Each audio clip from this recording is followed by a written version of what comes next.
Have you seen this video?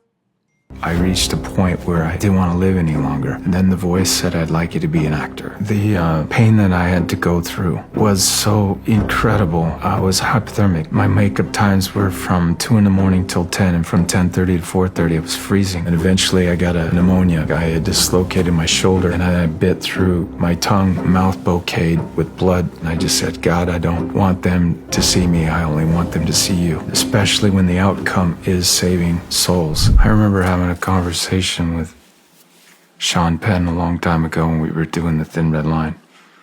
And he asked me a lot of questions about faith and everything. And the character that I was in the film, his name's a Whit, Private First Class Whit, in the World War II film.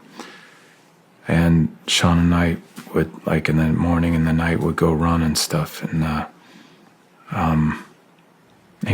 he mentioned to me about, all this stuff in the church and things going on. Why? And I said, there's a place in the Bible, John the Baptist, when he cried out, here's a guy that lived on locusts and honey and had, nothing. And he lived on every breath from God. His own father, Zechariah, doubted God. So I imagine that when he was born, he had to go out and find another father, the real father, adopted father. And at some point, God taught him everything, how to, every breath of God, knew it. And once he understood it, he was like probably 2-3 people showed up. It was like a needle in a haystack. They found him, and their hearts got on fire. And then they went and told the people in the temple, and they all started coming out, but not in, first probably 10, 20, and eventually in the thousands were there. And Jesus often mentions these Pharisees, the priests at the time, like to admire their own phylacteries, their own robes and everything, you see. They sat at the highest places. And eventually, they had no more audience, see. They were out with John, the Baptist. They went out to see him, and they thought, we need to recruit him over to our side. And eventually, they probably tried and then whatnot, and then he called them out. He says, you brood of vipers, you den of thieves, and what you've done to the people, and he said, do you think because you're a Jew, you're getting into heaven? God could turn these stones into Jews.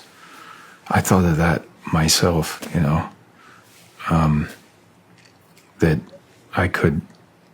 I was given an incredible gift, but I'm always better actor with God.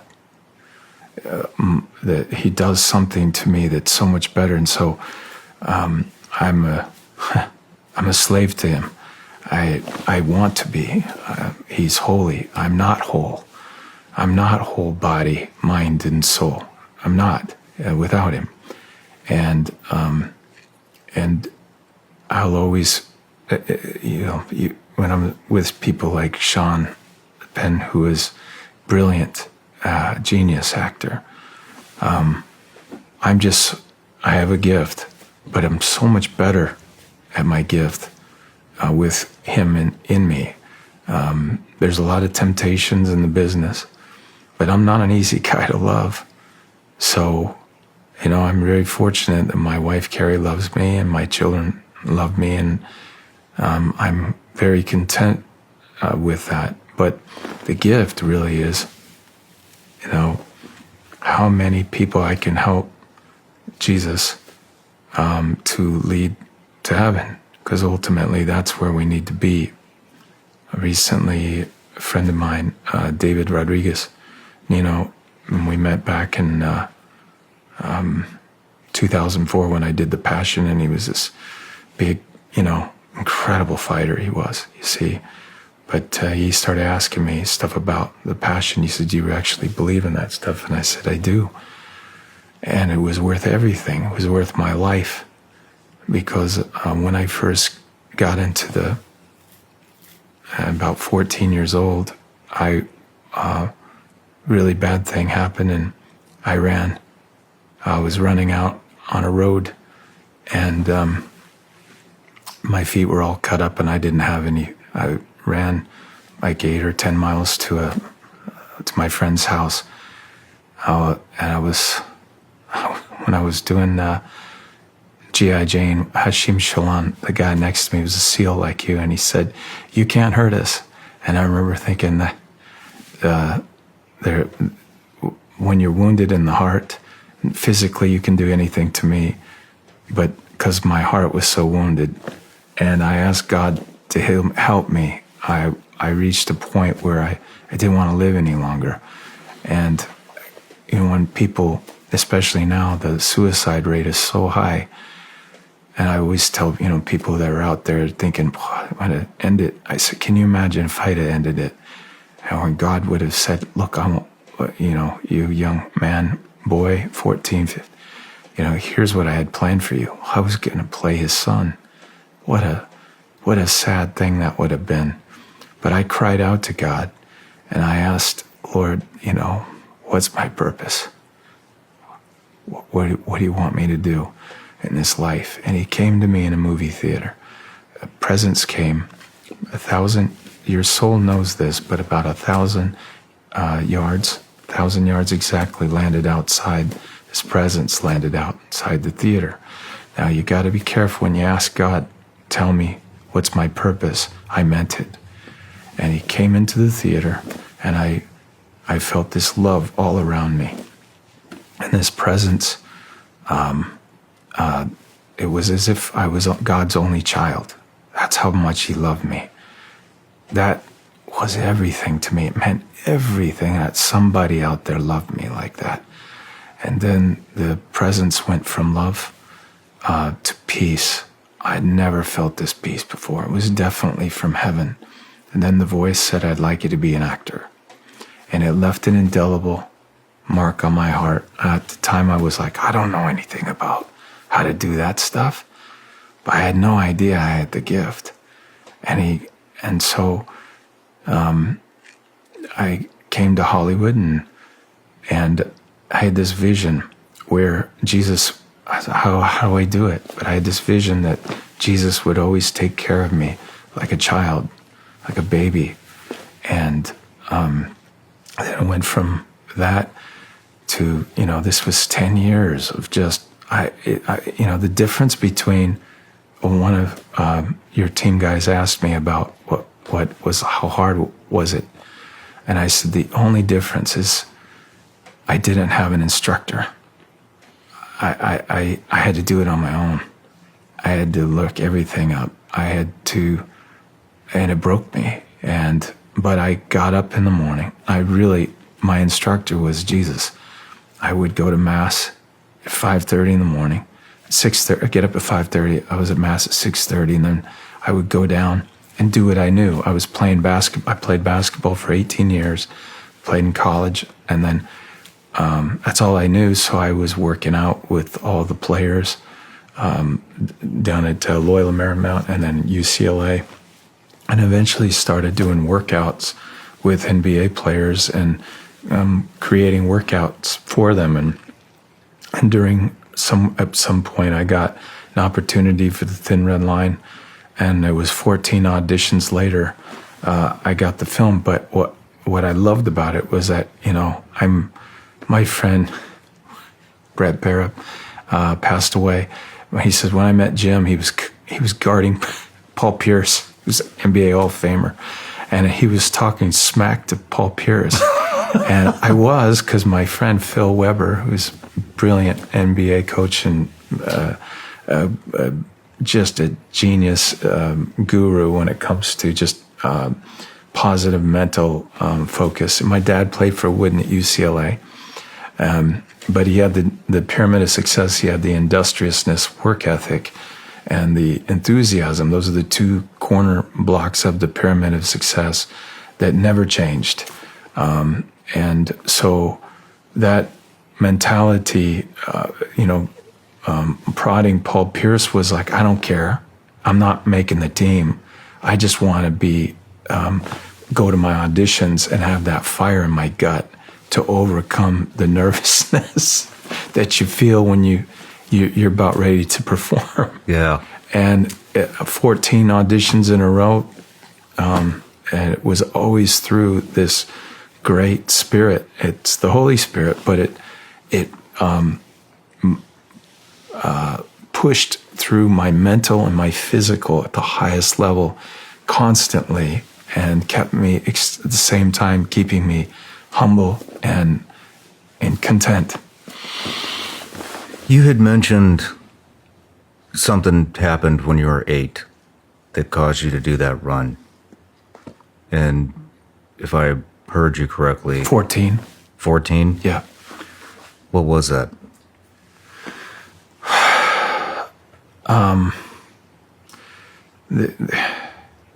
It's hard to answer because there's a forgiveness there, and bringing it up I think would do damage to that individual. But I've already forgiven that individual. Sometimes, like when we were doing the Passion of the Christ, the pain that I had to go through was so incredible. I was hypothermic. My makeup times were from 2 a.m. till 10, and from 10:30 to 4:30, I was freezing. Then, they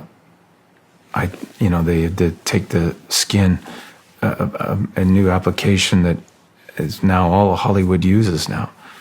And those guys didn't even get an award for it. Christian Tinsley, Keith Vanderlyn, Christian Tinsley invented this during the scourging scenes. We used it, but it was burning my skin at the time. We were getting it down. And so I was in a lot of pain on that movie. And then I had to learn the Aramaic, the Hebrew, and the Latin. And so I only get 3 hours of sleep. Then I would get up, and then they created a cross with a bicycle seat in the middle. And then I'd hold my hand here, and they would tie it. And I'd just fall asleep standing or sitting on this little bicycle seat. And then the cold would hit again. And then eventually I got a pneumonia. And then it was on every antibiotic in the world, but I wasn't getting a rest.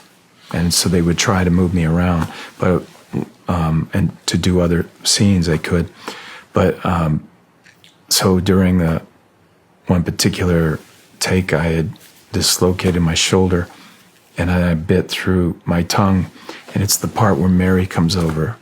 And now, before that, I said, God, I'm done trying to do. There was a lot of frustrating things that were happening. I just said, God, I don't want them to see me. I only want them to see you. And that's when the whole film changed.